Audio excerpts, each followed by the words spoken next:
Hello दोस्तों, ये रिश्ता क्या कहलाता है स्टार प्लस के मोस्ट पॉपुलर शो में आपको दिखाया जाएगा। तारा जो होती है वो हॉकी का जो बैग होता है उसको लेके घर से जा रही होती है। दद्दा जी होते हैं वो उनको रोक लेते हैं, कहते हैं कि छोरी ये हॉकी का बैग लेके कहाँ जा रही है। उधर अक्षरा जो होती हैं वो पूरी साज सजावट में लगी हुई होती है, पूरी जोरों शोरों से तैयारियां हो रही होती हैं नक्श की और तारा की सगाई की, एंगेजमेंट की।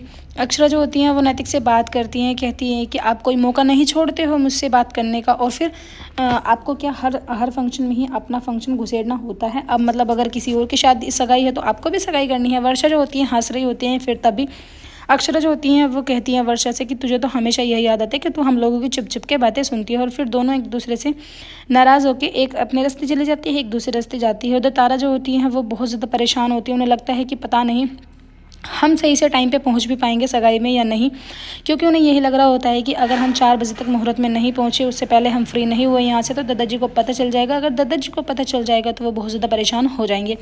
उधर उनकी जो दूसरी टीम होती है खेलने वाली, वो थोड़ा लेट आती है।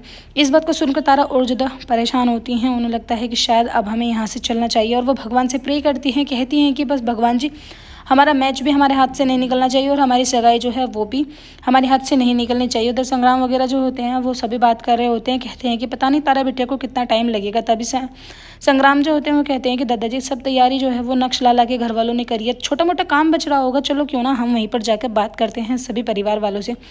उधर दादी बुआ जो होती हैं वो इंतज़ार कर रही होती हैं, कहती हैं कि लो अब हमें अब हमें लड़की वालों का इंतज़ार करना पड़ेगा, हमें उनका स्वागत करना पड़ेगा। तभी नैतिक जो होते हैं वो कहते हैं कि तो क्या हुआ अब बुआ, जब फंक्शन हमने अपने यहाँ पर रखा है तो आने वाले तो हमारे लिए सभी रिश्तेदार होते हैं ना, भगवान के समान होते हैं, जो हमारे मेहमान होते हैं, इसलिए वो हमारे घर पर आएंगे तो वो हमारे मेहमान हुए ना। अक्षरा जो होती हैं वो नैतिक से कहती हैं कि देखो ना, कल तक हमारे जो बच्चे बहुत छोटे छोटे हुआ करते थे, आज उनकी हम सगाई अटेंड कर रहे हैं। वक्त कितनी जल्दी हाथ से निकल जाता है पता भी नहीं पड़ पाता। कि तभी तारा के जो दादाजी होते हैं वो शगुन लेके वहाँ पर आ जाते हैं। सभी को राधे कृष्णा होती है, सभी एक दूसरे के हालचाल पूछते हैं। कि तभी बुआ जो होती हैं वो कहती हैं कि वैसे तो आपकी हमने तारीफ़ सुनी है कि आपने बहुत अच्छा मुहूर्त निकलवा है, लेकिन आपकी बिटिया कहाँ है, हमें आपकी लड़की दिखाई नहीं दे रही। तभी तारा के जो दादाजी होते हैं वो कहते हैं कि जो हमारी मतलब तारा है वो पार्लर में गई है। उसके बाद कहने लगती हैं कि अच्छा वो भी इसी नए ज़माने की है, पार्लर में गई है। अरे हमने तो सोचा था कि वो सीधी सिंपल होगी, संस्कारी होगी, लेकिन वो तो आज के ज़माने की अलछल वाली लड़की निकली।